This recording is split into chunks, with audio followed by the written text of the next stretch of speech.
The Last Roundup Horror Show.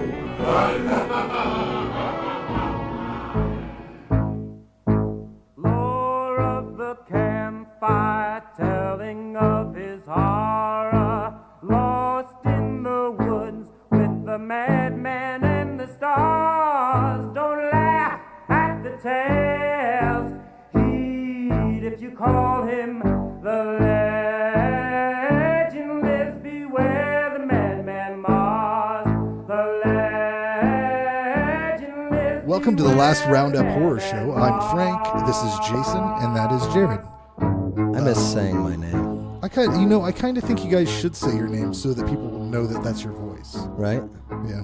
Yeah, for all the new listeners that we're getting that don't know. France recently listened to our best of somebody from France. All of it. The whole All episode. of France. The fucking country. I said France, the country, in quotation. France just listened. They fucking put a dish on top of the Eiffel Tower and pumped that shit out. It just tells me, like, the location and what they listened to it on. I thought you meant Daniel.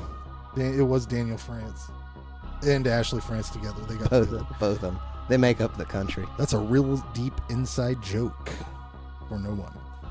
Anyways, up first, we were we did a review not too long ago. What was the movie? Was it 1031? Yep. And there's a horror host in that, in between the segments or whatever, and her name is Malvolia, and she contacted us because she unfortunately saw our review where I believe we sexually harassed her. You sexually. Well, I mean, I think everybody was kind of on board with it. I think it was just you. Okay, that's probably true. But she asked us if we would be interested in checking out her Halloween episode, but we missed that deadline. So since we missed that, we're just gonna There was some confusion. Yeah, we just decided to browse her channel and kind of give an overall our feelings on it. Now, I don't believe you cared as much as I did for it, did you? All I watched was the Halloween special. Right. I mean, it's just not your style. no, there was a couple laughs in it. It was funny. The way they were building her up, like when they were talking about her, how like she was this fucking god.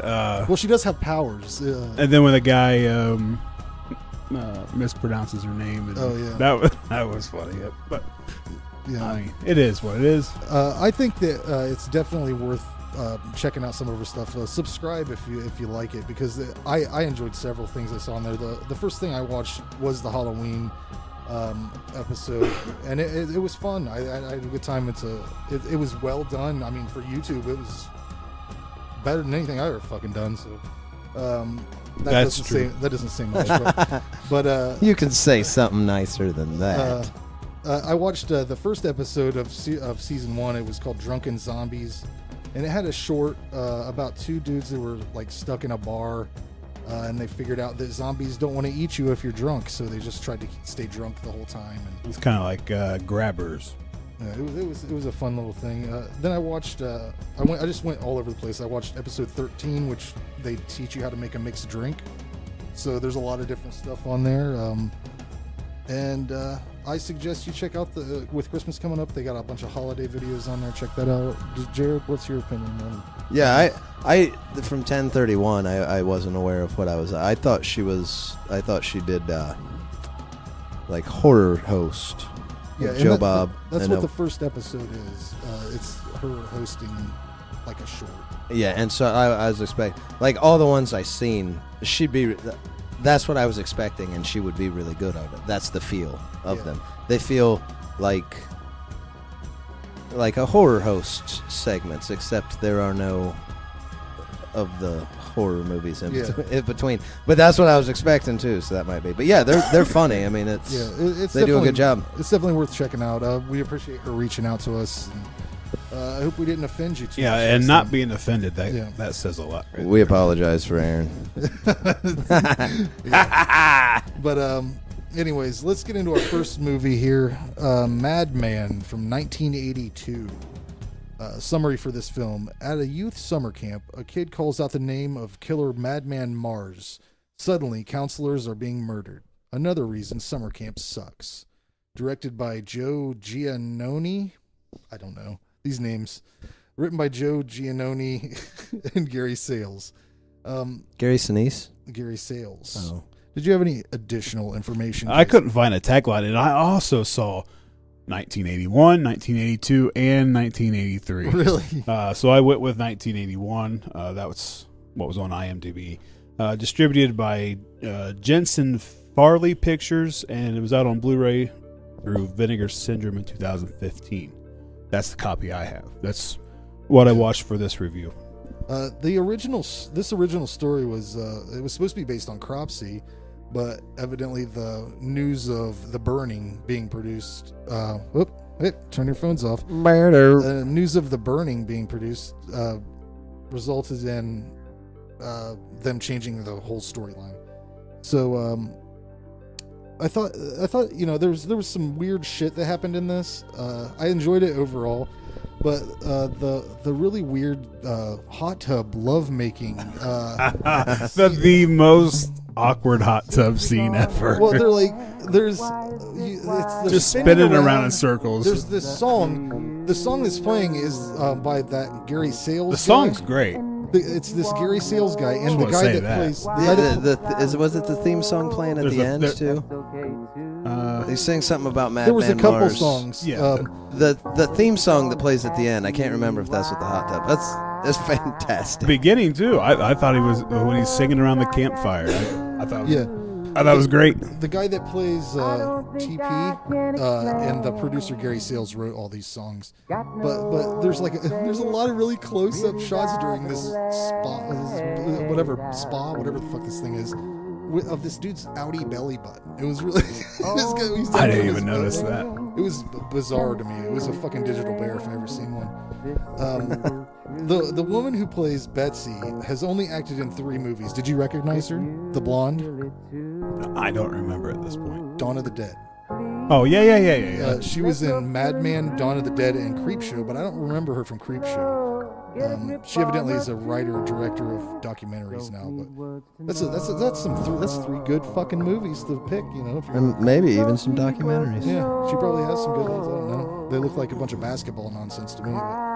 If you're into basketball. There you go. I thought that the Madman's feet and hands were unnecessarily enhanced for some reason.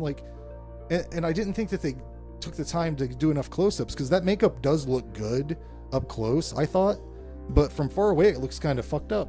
He looks like a weird Yeti or something. But I love it when they go to start the truck and they can't, because there's a darned old head in the engine, Jared. There's a head. They get you every time. And then he takes his girlfriend and he ushers her back to the get in, baby. And he throws their friend's head in the bushes like it's a fucking piece of trash. All the people that die in this movie die because they make terrible mistakes. We didn't really do a synopsis, did we? A youth summer camp, a kid calls out Madman Mars. Oh, we just did that. Counselors. Yeah, I guess that is pretty much all it is. Yeah, and then a lot of it's just these dudes walking around like the idiots in Chernobyl Diaries, like yelling, "TP, Richie, TP, Rich." Have you seen Richie? Are you hurt, Richie? I had a lot of fun listening to the guy tell the story at the beginning, because every line he delivered feels like that end line that you end on, and then he says another one, and then he says another one, and then he says another one. The way he talks about the whole movie, he's just weird. He's just a weird guy. He's weird. Yeah. This movie is definitely worth a watch. The song at the end of the movie is a perfect cherry on top. Great. I'm glad that this didn't get lost in like the VHS graveyard of the 80s, because it totally could have. There's a lot of movies that... You guys ever seen this before? Nope, I never did. You had saw it? Yeah, I've had this one for a while. I've never even heard of it. Yeah, I gave it a 6 out of 10. It's not Friday the 13th or The Burning, but it's a fun slasher movie in the woods. And they really messed up by not showing that makeup, because at the end they showed it up close. I'm like, oh, he does look fucking badass. They should have showed that more. I would have liked that. Jason? Yeah, I think this was extremely underrated or overlooked slasher. Good theme music, good songs in the movie. Again, even the one with the awkward hot tub scene, and that is. I mean, would you ever do? Why would you? I don't even know what they're doing. Spinning and how I don't know are they what. spinning? I don't know what they're doing. There's definitely. You don't spin when you're in hot tubs? I've never been that in what a you're hot supposed to tub. All I do is spin. I just get in and I fucking spin. I just love that move before you make love. You spin in a hot tub. No, it's a slasher, but it almost feels creature feature like because the way how I mean he's almost almost Yeti-ish. Yeah. I believe at one point I was like, evidently he's a fucking monster. But it's got the camping, it's got campfire, cabins, the woods. Those are my favorite kind of movies. The favorite settings. Love slashers as well. And what I'm pretty sure this said it was a camp for gifted children. Is that right? But I have no idea what the gifts were. Like they didn't do anything. They were just in the cabin until they were told to run. There was only like 5 of them there. The kids were the gifts.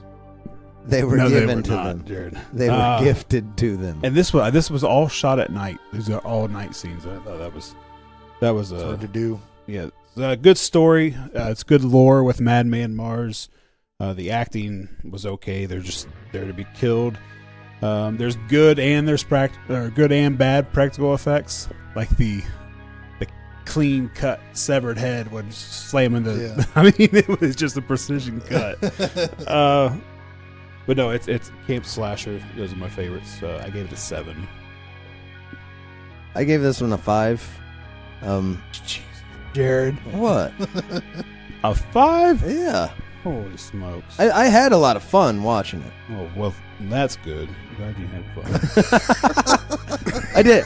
I had a lot of fun, but and I am like you guys were saying. I'm glad I got to see this one. It didn't just get lost in the graveyard, and I'm glad it popped up. But there really isn't anything. You're welcome. You're welcome. Thank you. I was thanking you. Hmm. It's all tropes pretty much. I mean, it's a campground slasher story. It's got all the tropes of a campground slasher story. It doesn't do anything particularly better than any movie. There's nothing that makes it stand out. If you are not big, Hence the 7 that I gave it. If you are not big into 80s campground slashers, You're an idiot. this really isn't a good. This really isn't a good movie. I mean, the acting in it is bad. It's cheesy. It's just good enough. It's appropriate, I believe. It hits on all the right tropes. Which is why I gave it a 5. I had a lot of fun. Acting's bad in all slashers. Yeah, and this one's You can't fault it for that. This one's a little worse. I mean, it's not. Can you imagine trying to sing that song while dancing around a campfire? Or see how well you can do that. Or spinning in a hot tub. Yeah, that was really. they pulled off some. That was choreography. But I mean, I'm not being mean giving it a 5. I had a lot of fun. I don't care what you say.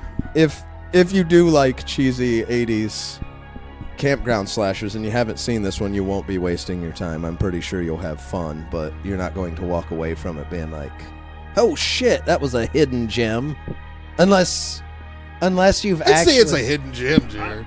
Unless you've seen them all so many times that it's just nice having one you haven't seen. It's fresh. Yes, and I think that's part of why I had a lot of fun. Sounds like a 7 to me, Jared. If I had watched this one, or at least a 6. If I had watched this one as many times as I've watched Friday the 13th or Halloween or whatever, and then was comparing it to all the other ones, it would be like, well, no, this one isn't really that good compared to the good ones. So I gave it a 5. Okay. It's fair.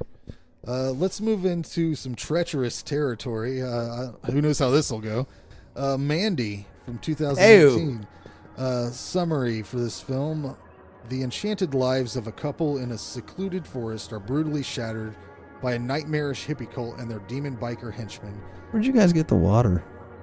I brought a water. I brought a water. Damn it. I had someone send it to me in the mail. Did we ever get the clues on that what was it? Skittles? The lime Skittles? Yeah. Anyways, Fuck. Propelling a man into a spiraling, surreal rampage of vengeance. This is directed. Is it written by Panos Cosmatos? I know there's at least one. Another writer. Aaron Stewart and Chris Kelly did the Cheddar Goblin ad. Nice. Do you have any other details about I this? do. It's distributed by RLJE Films and on Blu-ray on just this year, 2018, Image Entertainment. This one actually got enough buzz about This it. is 2 hours and 1 minute. I think it was supposed to go straight to Blu-ray and DVD release, but it ended up getting a theater release because enough people wanted to watch it, so it went into the theater for a really short time too. Yeah, it probably deserved that. There's a lot of work here. I really liked how they started the movie off with the King Crimson song. I thought that was a good choice. I was expecting some ambient noise to greet me with this film, but no, there's substance here. There's a little bit of substance here. A lot of style, a little bit of substance. I understand why people like this stuff a lot. I think it's visually appealing. It's just not really what I want to watch. And I feel drastically different about the first half and the second half. I feel like there's two different things happening here, and I feel I'm polarized by it almost. I enjoy all the aesthetic choices he does. He's really good at doing this shit. He overdoes it a little bit on literally every effect he does. Like even the straight scenes, I'm like, why you gotta make everything red, dude? Like, come on, everything's so extreme.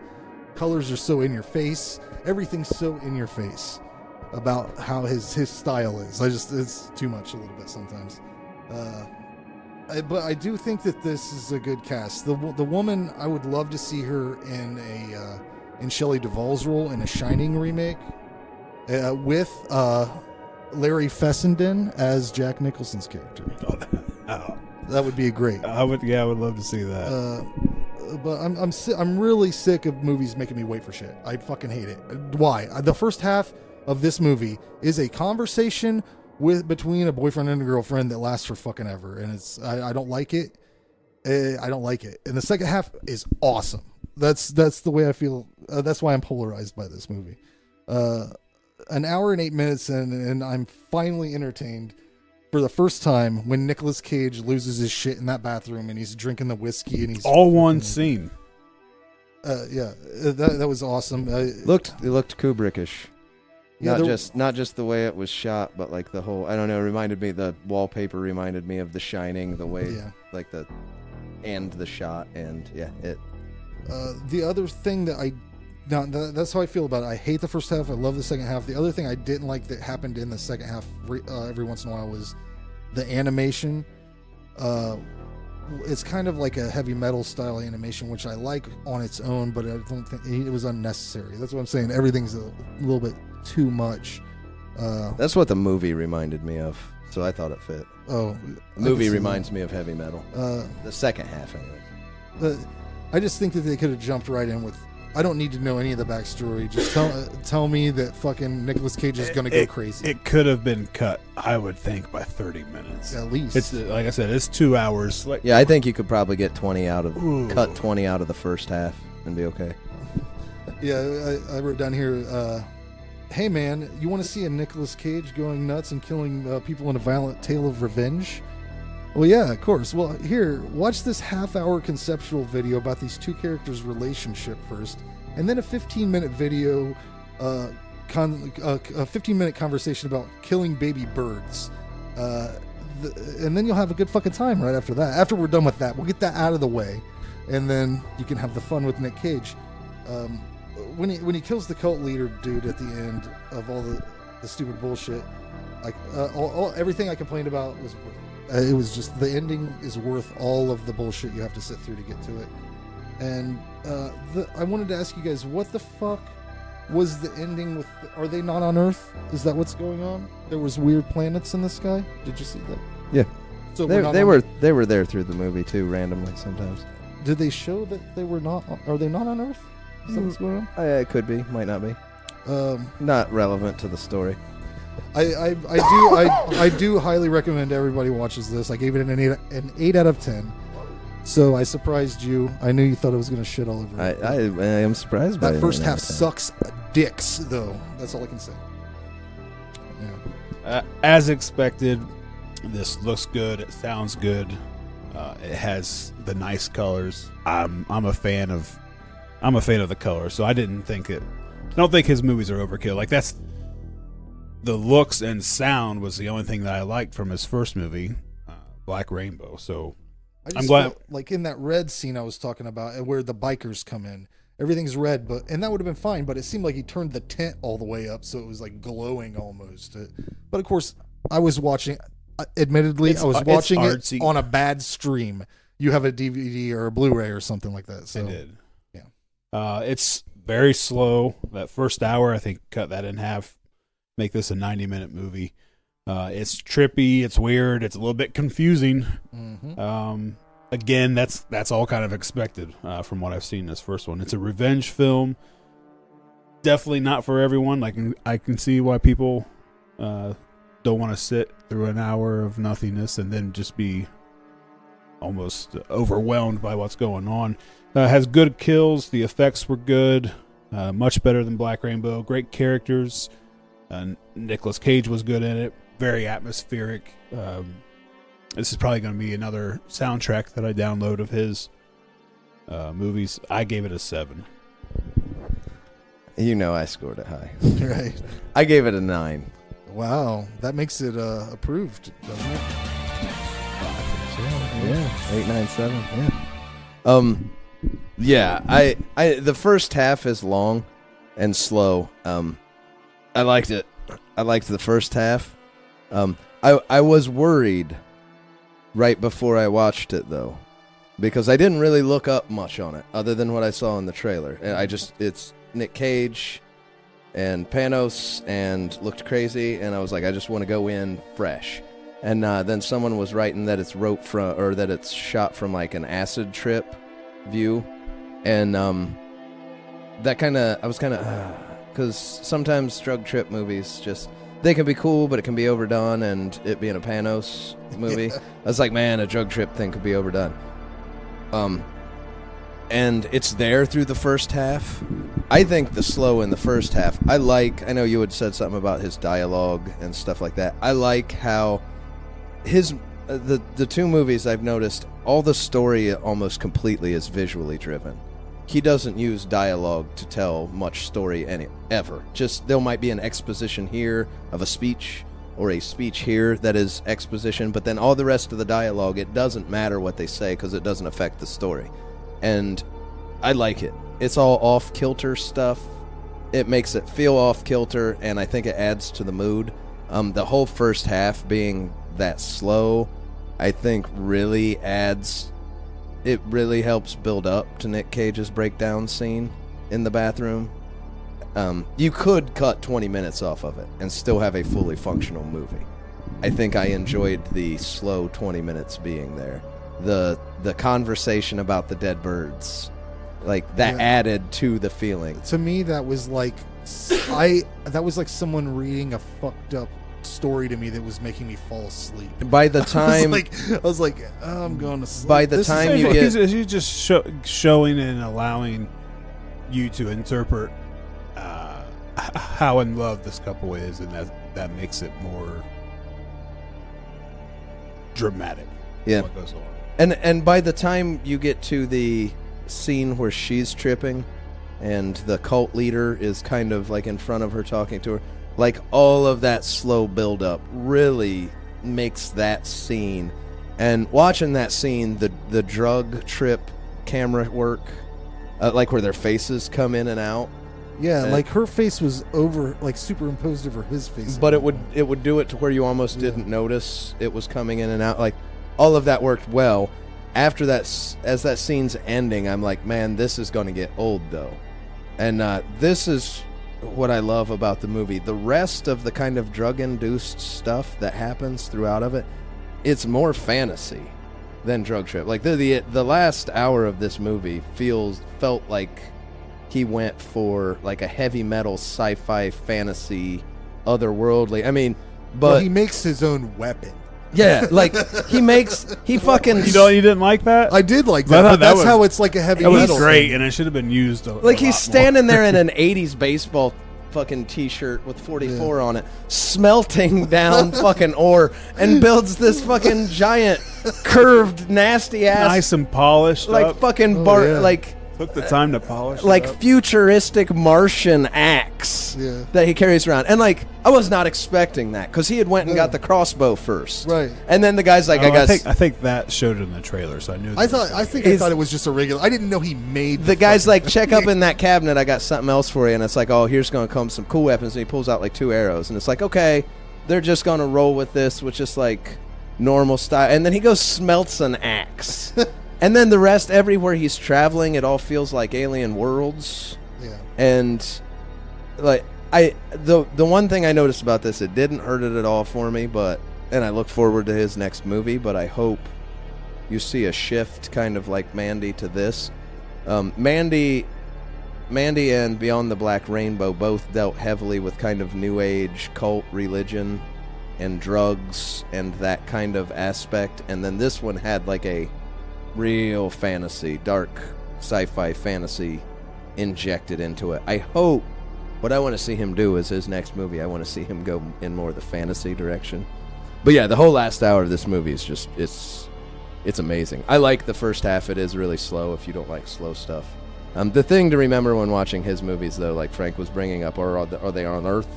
Because you got the planets and just kind of floating in the sky and all the weird colors, and there's lots of times shit pops up. Your own interpretation. When you watch his movies, he's telling you a story, and he just throws a bunch of stuff in. I imagine he probably has his own idea of what it is.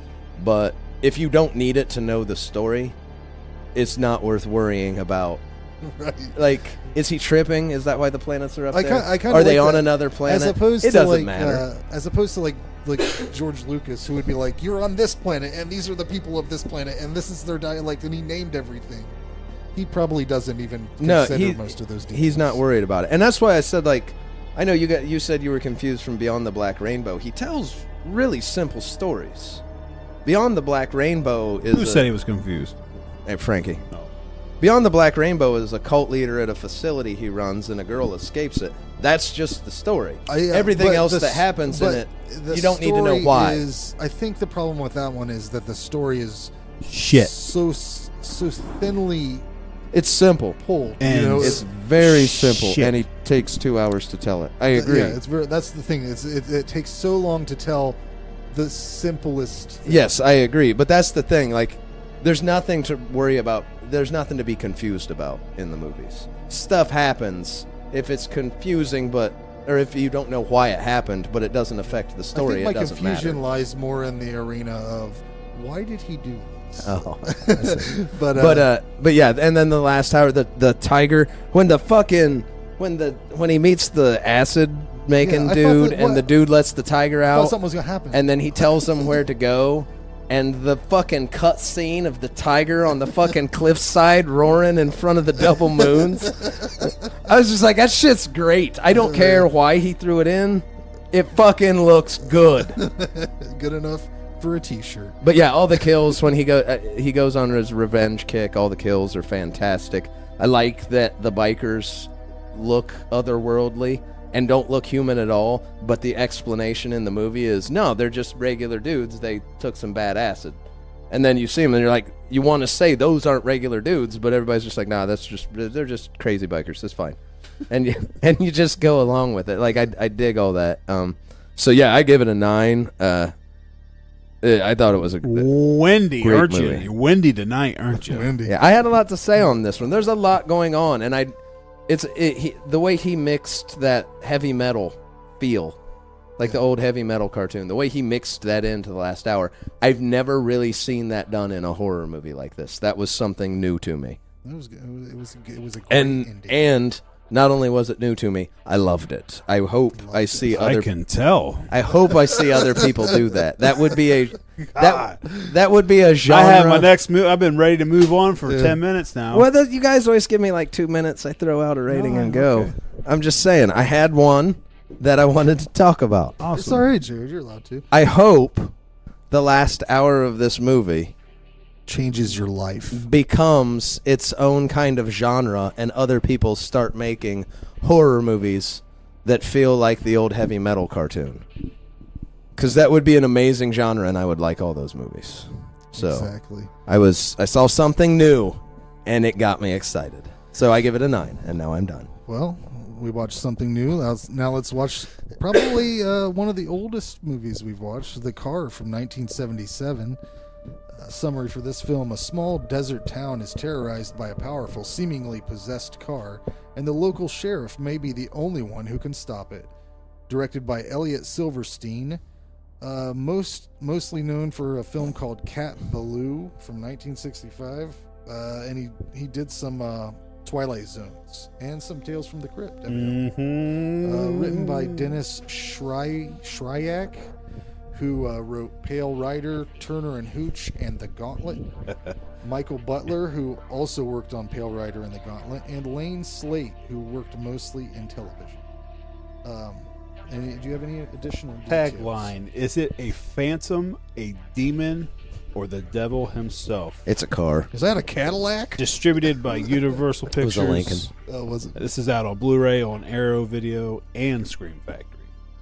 And I want to add that in the Futurama episode, The Honking, where Bender gets turned into a werecar, if you watch that episode, this car is the car Bender is modeled after when he turns into a car and goes trying to kill people. Little FYI. Little Easter egg for you. If you go check it out, it's really obvious.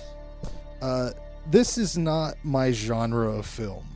Whether it's this or Christine or whatever. I'm not a car guy. I thought it felt like Jaws. It Way did a little more than it felt like the music when it came. The way the story progressed, even. Yeah, Like- you're right. It is Like how it starts out of it Jaws focuses- and the cop trying to figure out what's actually going on. You see the car a lot more than you see the shark in Jaws, though. That's true. But yeah, it felt like Jaws with the car. I fucking I do like James Brolin a lot. He's fucking awesome in this. You know, I think James Brolin, if you met him like back in this era, and you're like with your wife or your girlfriend or whatever, and you'd be like, hey, look, it's James Brolin. He would just fuck her right there, just with that mustache and the jeans. He'd do it. He'd fuck her right in front of you. He'd cuck you. You wouldn't even believe it. But I don't know. He doesn't seem like that big of a dick. no, I think he's just like the manliest, No, it wouldn't be like- manliest man of the 70s. It wouldn't be like a shitty thing to do. It's just the thing he'd do. You would just let it happen because you have no choice. You know, like he'd probably get you a burger or something to eat while He'd he's, probably make you a burger, he'd cook it shirtless. while he's doing it. But the one thing I didn't like about this movie was the score. I don't like that violin-y shit. And the sound of the car made me Fuck want- them violins. The sound that the car makes all the time is not for me. Get out of here. That's the best part. That's what that's the only thing I remember from watching this when I was younger. Oh, this is a that nostalgia horn. pick. That horn just stuck with me. I would totally fucking be like all of these witnesses that see this thing kill people. They would say, what kind of car was it? And I'd be like, I don't know, a black one. It was black. Well, what model was it? A big motherfucker. Big enough to kill fucking people. Big and black. The one thing I do, Big black. the one thing I do give this movie, there's one choice they made in it that I get, because like I said, it reminded me of Jaws. If I don't know how well we did the synopsis, That's. it's Jaws. I've heard that from You're right. 20 different people. So Yeah, it's that's Jaws what with the car. That's But the one thing that they did that I give them credit over Jaws never tried, like, to this extent. Like, in Jaws, when the shark's coming, you just run out of the water. Get out of the water. Yeah. You're fine. If you're on a boat, but, like, if you just run up on land, you're good. What's the equivalent in a car? A hill. You run into really big hill. No, you run into your house. Cars are on the road. No. You run into Not the in house. this movie. And in this one, right through they it. were like, "Fuck that! We're running this And son of a bitch." it kind of right- it's like stalking. Like it's The- creeping up. You see it. The coming. one thing that I wish they would have did, and I never thought about it when I seen it before, but this time for some reason it popped in my head. Like you can see it, this headlight's getting bigger in the window in the background, but before you see those, she's talking on the phone. It would have been way better if they went with like a slasher trope, and they had like the headlight like 6 inches away from the window, just kind of like Like- just lean over and peek in, and then when she turns around, it pulls back. Well, that would be like that Kids in the Hall sketch where the guy tries to break into the car and the car follows him home. Yes, exactly like that. Like she's on the phone, and all you see is the window, and then like the headlight pops down, like. I don't know why. I thought of that while watching it and laughed. But yeah, they fucking run the car through the side of the house. It's an awesome shot, and I love that And part. that didn't happen until like later in the movie, because the whole time I'm like, just go inside, motherfuckers, go inside. This thing, I'm like, that. Finally listened. And then that thing ran right through a house. I swear, and you couldn't shoot the windows or the tires. Even the deputy was surprised. Jump 4 feet off the curb. Oh god, I laughed quite a few times. Whenever that one was he the one of the cops? He's like, "Fuck it, let's go get a drink," and that part made me laugh. And then when the car's just in James Brolin's garage, I laughed so much because he keeps backing up. Let it go. When they kill it at the end, the explosion too is massive. Oh yeah. Like they went. There's the budget. Oh, They yeah. hit the budget on that one explosion, and it's a great way to end. Yeah, I think I might have to give this one another shot. That fucking soundtrack really turns me off, though, man. But now that you say that it's like Jaws, I can. It makes me rethink the whole fucking thing. But because I thought I said it was like basically like watching a stunt show for the last quarter of the movie. Or so, and then the rest of it seemed like a episode of In the Heat of the Night. It's like a made-for-TV movie. I mean, it's rated PG, so yeah. I mean, there's not a whole lot that goes on as far as. I gave it a 3 out of 10. That's just I would give Christine a 3 out of 10, and car movies are not. I think that's a bad comparison, Christine. Why? It's a car. But that's it. Like it doesn't feel like what's another Christine. car movie? Well, any other car movie. You just don't like cars, Jared. I don't like cars. man.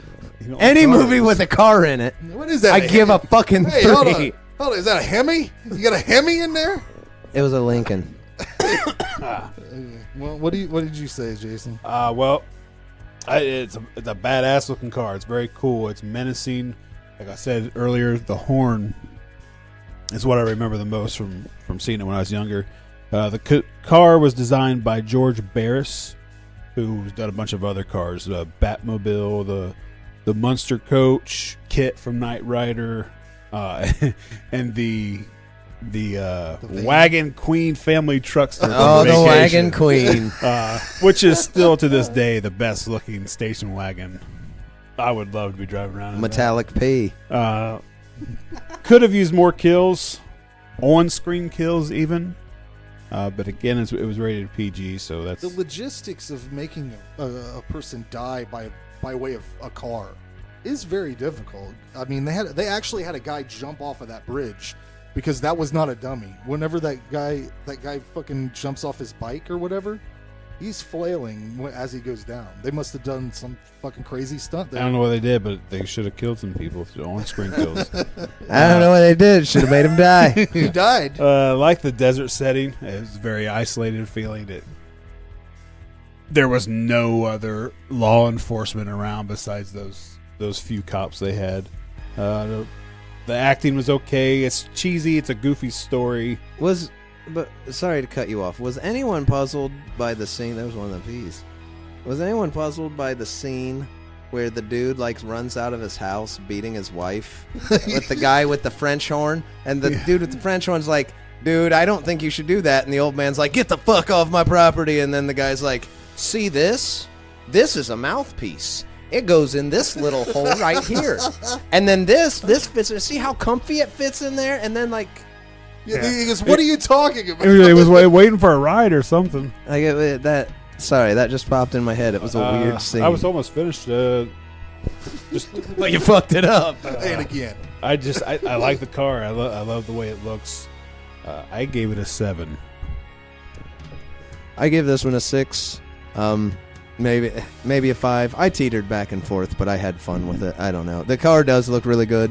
If you would make the car look like that, this would be a movie itching for a remake that I think you could do nowadays and make a really cool movie.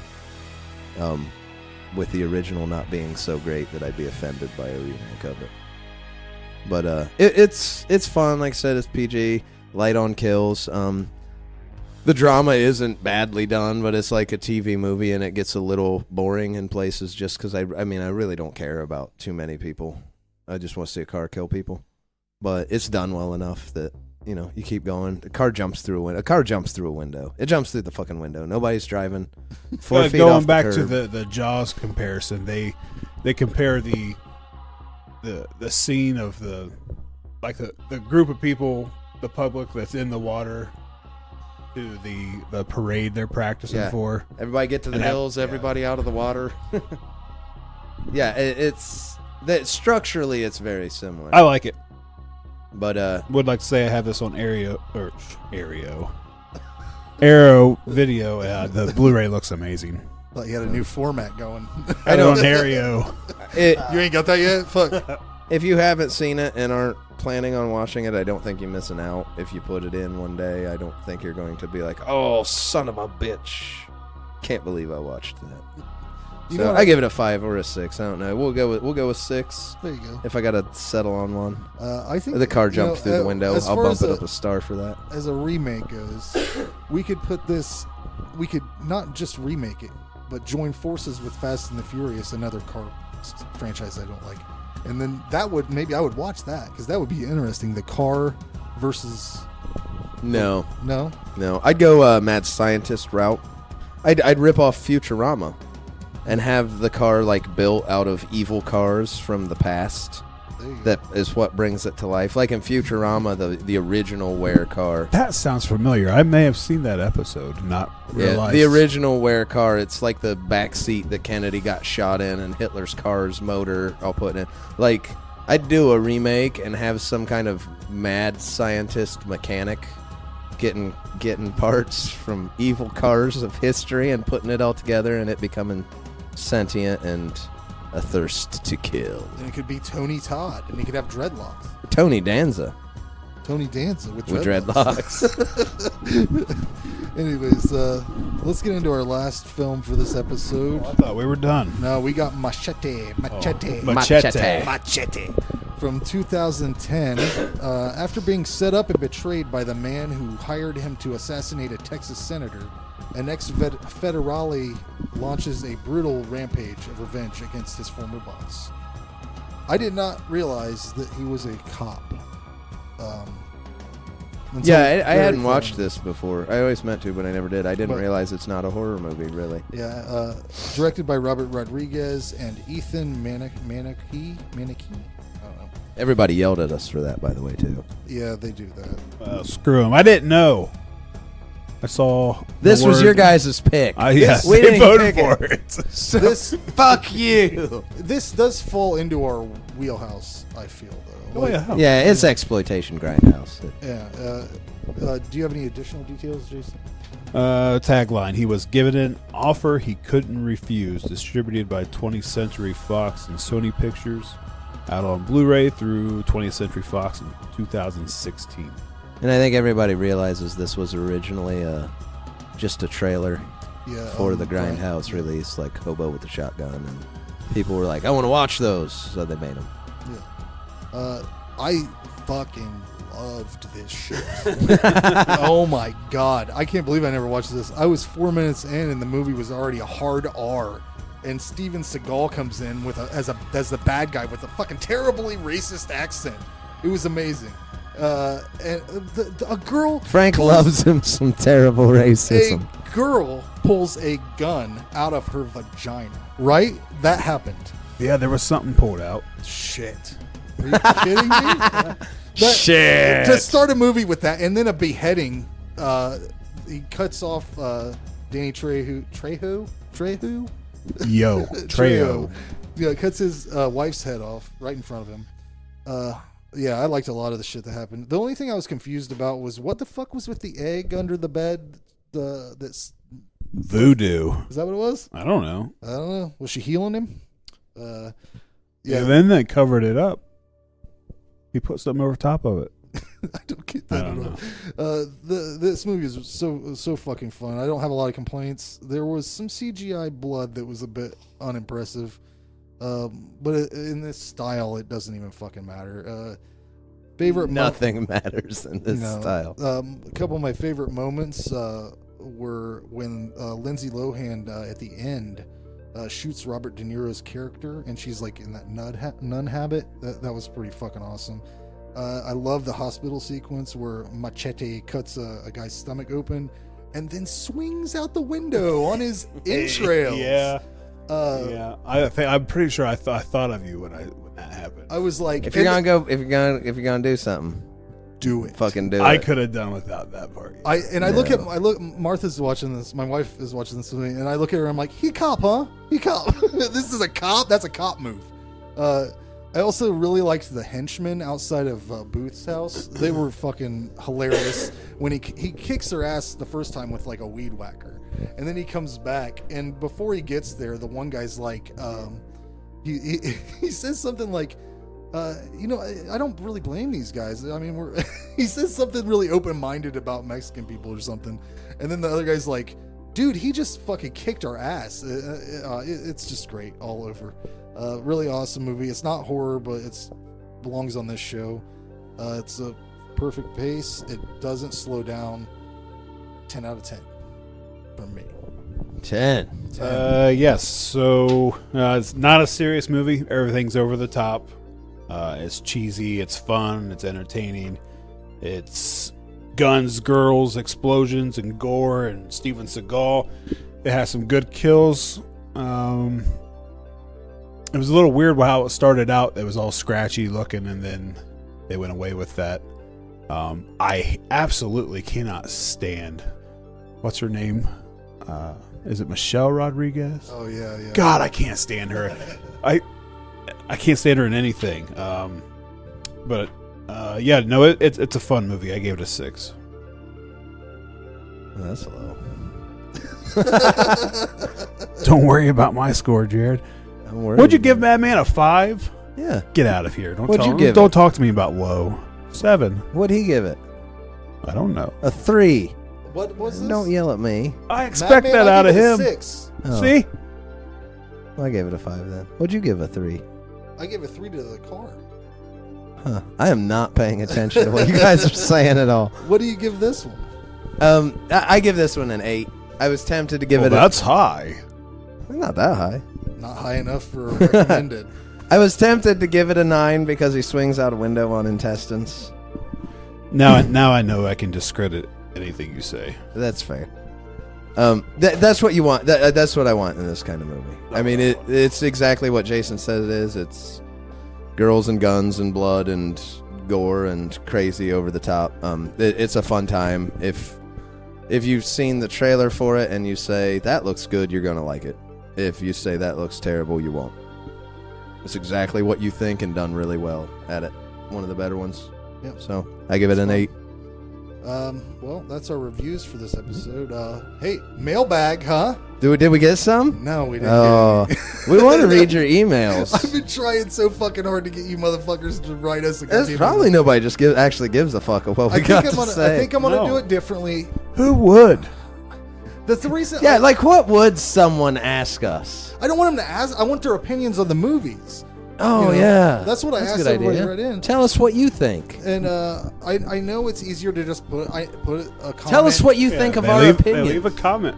It's easier for you guys to just post in the comments. I guess I could read those, but they're already been read by everybody, you know? I don't know. Email us. Tell us what you think of a particular movie. or make fun of one of us for the rating we gave one that you liked or didn't like. I give it Batman a 5. You can make fun of us about how I can't fucking read. You can make fun of him because he can't read. I can't say names when something's foreign. Fuck me. LRHSpod@gmail.com. Yeah, email us. Make fun of us. Yeah. But we'll see you next time, guys. So long for now.